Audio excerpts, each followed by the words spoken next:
Well, hello and welcome to the new Aquarium 2016. I'm here to give you an overview of this new piece of software. It could be that you've already upgraded to 2016. It may be that you're still on 2015 and you're wondering whether to upgrade, in which case hopefully this video will make the difference. I'm not going to spend an enormous amount of time going through all the little changes. Some of them are quite small, and I'm only going to cover some of the, mostly the larger features, what I consider to be the larger features anyway. And hopefully that will give you an insight into 2016, where the software is going and what's been changed. The first thing you'll notice about Aquarium 2016 is when you go on it, the look of the board is now totally different. Let me go back to 2015. You have that sort of old wooden board. 2016 has a much more modern, clearer board. In my mind, this is a considerable change. It's purely cosmetic, obviously, and for some people it won't make the slightest bit of difference, but to me I think this is a welcome change. It's a sharper look and much more in keeping with the Aquarium name. I just find it a better colour scheme and all-round design. Moving on, don't forget, every time you subscribe to the next update you get that year's renewal of the 7-man table base, which I think is almost worth the price of the software by itself, actually. You get a position like this. It's not just that you've renewed your subscription to the 7-man table base online, you've also got superior speed with this over previous versions. I mean, it is wonderful just to be able to take a position like this where there are 7 men on the board, quickly click one of these options. Let's have a look at just the evaluation. And I've been told here that even though it's white's move, black mates in 15. It reliably tells me.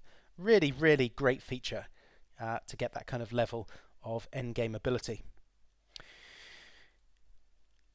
The third reason why I would commend this software to you is that the performance, that is really the performance under the hood as it were, has been greatly speeded up and improved.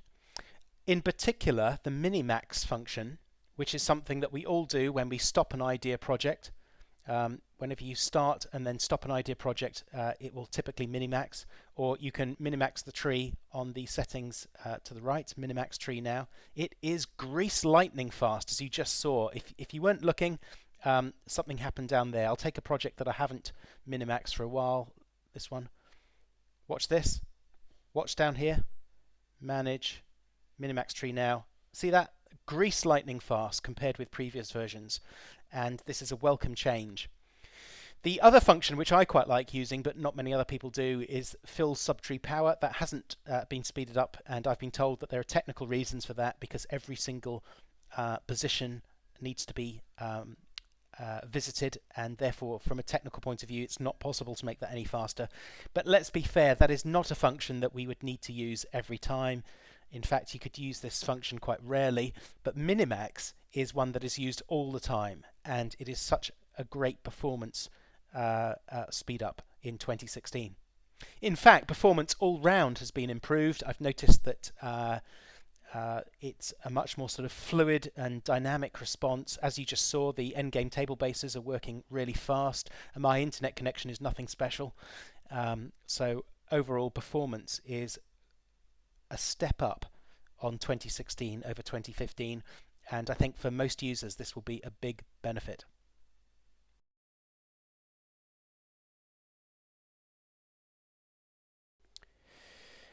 The final reason I've got for upgrading to Aquarium 2016 is this new function which has been added called Tree Generation Strategies. Now what is this? Well, it's a new function which is buried under a rather old and boring button. I very much hope that one day this button will be replaced with something more exciting, because it really is hiding a treasure chest of good things underneath it. Now when you click on this button here, you get a brand new dialog box full of features. Let me just show you what the old aquarium looked like when you clicked on this button. There's the old aquarium with the old features. Now look at the new aquarium. You've got quite a lot more features there. What does tree generation strategy actually mean, and what does it do? Basically, what it allows you to do is, in the middle of an idea project, you can click on this button and it is a tool which will give you some further analysis capabilities which you didn't previously have. If you've ever used something like, this isn't a great comparison, but if you've ever used something like the deep position analysis in the Fritz software, it's a little bit like that in some ways, but much more customizable. Now let me give you some examples of what you can do with this software.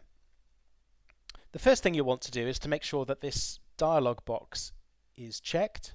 Use prolongation strategy, and then you'll see at the top right there you've got a whole list of different options. Now I'm not going to go through every single option. This video is really designed for beginners, and I'm sure that if you are a competent user you'll know where to look to get further details on some of the others. But really I'm just going to give you an introduction to this new feature. So first of all, let me talk about the top one, 4321. What does that do? Well, you get a hint of what it does there. What it basically means is that when you click on this button and you've chosen your analysis settings down there, which I have, yes, you can leave that blank. Let's say I pressed OK. What that would do in this position on the board is it would try to generate 4 alternatives at the very first ply, so 4 alternative lines, and then it would go down to 3 alternative lines on the second ply, 3 alternatives on the second ply, 2 alternatives on the third ply, and on the final 4th ply just 1 alternative. Now if that many alternatives already exist, which for example they do in this position, I've already got 4 alternatives on my first ply, then it will just skip and it will go on to the next one. But that will show you that that gives you almost like an inverted triangle. As it goes down deeper, the number of alternatives gets less. And I would say that's quite a useful tool for beefing up a certain part of your idea project. Let's say you're at a very critical position and you just want to see a number of different options and take them further forwards, which we quite often do by about 4 plies. Then this is going to be a very useful tool for you. It gives you 4 alternatives at the top. By the time you've got down to the 4th ply, just 1 alternative, and that will give you a useful amount of analysis. Let me move on to another one. Okay, let's take a position like this where we've got our strange move b5. Here's a new analysis tool I want to share with you. You go to this one here, complete 4 ply. Now what we're doing here is we're taking our root position which we're interested in, which occurs just after black's second move b5, and we've asked Aquarium, by going into complete 4 ply, to give us 4 alternative moves for white on the first ply. So it's now white's move, this is the root position which we're interested in, and it's going to generate for us 4 alternatives. To those 4 alternatives it's going to give us 4 alternatives to each of those, and then to all of those alternatives it will give us 4 more alternatives, and so on and so on and so on.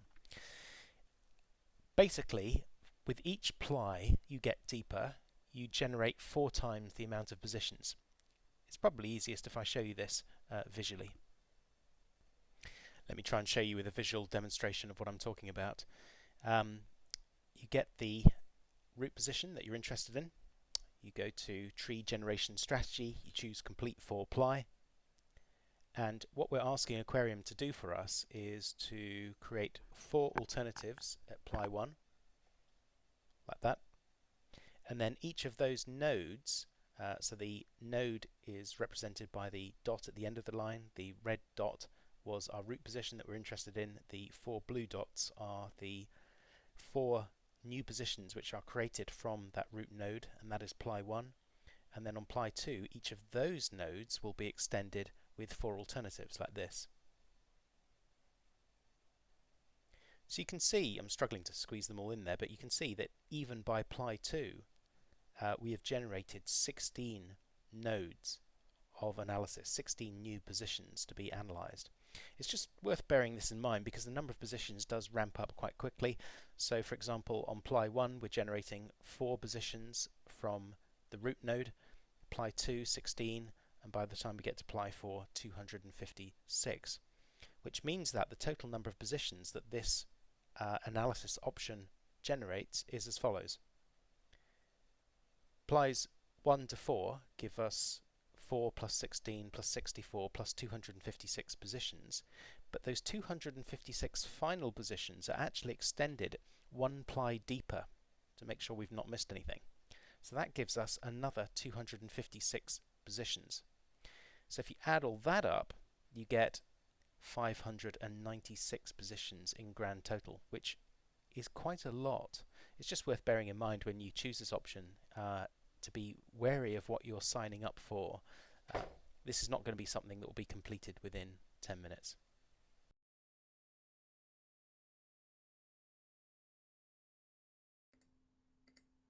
Well, here's something that happened the other day to me, maybe a month or so ago, and it's quite a regular occurrence.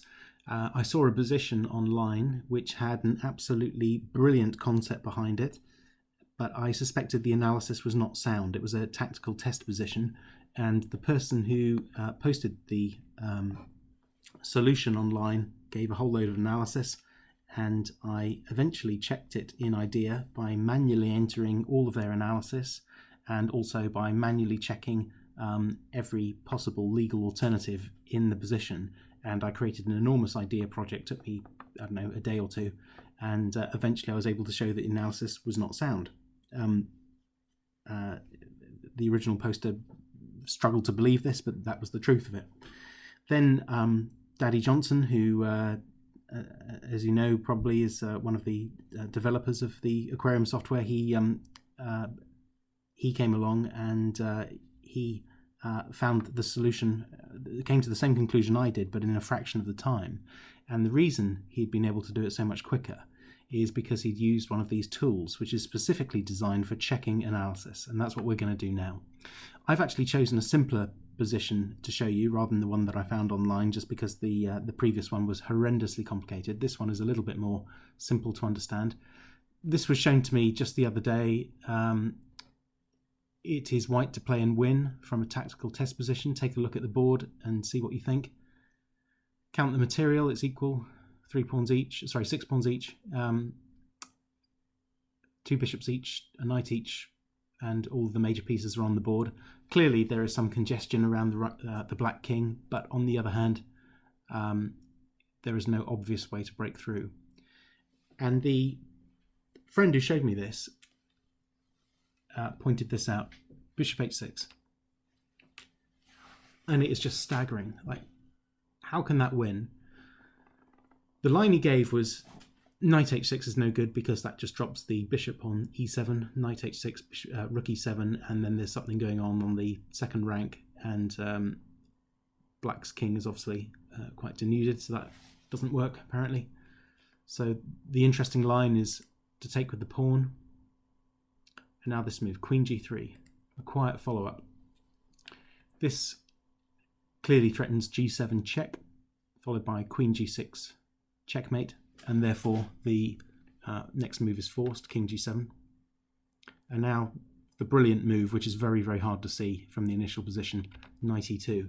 Now the idea behind this is really to stick the knight on h5 and its curtains. And there's a load of analysis that I've got on the screen, but basically that's the idea behind it. Brilliant idea. What you're really doing in the initial position is vacating the g7 square so that you can create a threat of playing g7 yourself. Black has got to stop it by putting the king on g7, and then white wheels the knight round to h5 with decisive effect. Brilliant idea, very clever, very charming position. But is it correct? That's what we're going to find out, and this is how you do it. Go to custom task. Right, let's go to this one here. No, sorry, let's cancel that. Let's go to this move, because we're going to verify things from only for black, because we want to see if the line is correct. So we enter in the first move for white, then we go to custom task, then we go to rest of the line, click current side, because we want it for black only. Then you've got to choose your strategy. I'm going to try this one here at the top. Choose your settings on your idea project, your analysis quality, which I've chosen. And off it goes, and we'll come back in a little while to see how it's doing. Okay, we're back again. Here are the results of what I found. The method that I took, as you saw, was I checked the main line. I've also done analysis on all of the other positions in the main line in that I inserted them into my idea project in the normal way, just by clicking on this button at the top, add positions. So everything that you see on the screen went into my idea project, but the main thing was I checked the line according to the method that I've just shown you. And on top of that, that took about 1 hour, 20 minutes and involved no effort on my part, by the way. And then on top of that, I spent about 10 minutes of my own time just clicking through the lines manually, checking it over. Anyway, what I found is quite revealing. The move bishop h6 is not a bad move by any means, but it's certainly nowhere near as good as the puzzle book and my friend made it out to be, because bishop h6, after pawn takes bishop, which is the most obvious move, white does indeed win with queen g3, and then the plan of putting the knight on h5 from e2, f4, h5 as discussed. So that does indeed win, but of course the problem is that after knight h6 instead of pawn h6, rook e7 is not too bad for black. Black has rook e8, and it seems that there are some long-term issues. White is a pawn up, and I think we'd all prefer to be white, but there are some long-term issues defending f5 because of the bishop and the knight and possibly the queen on c8 all firing against it, and black's pawn centre is likely to expand. And in the original position, the move that I found to be best, using Komodo 10 as my analysis engine, was just simply knight a4. And I think the point is that if black ever tries to expand in the centre with a move like, say, d5, then we have some lovely squares around here for the bishops and knights to bishop and knight to sink into.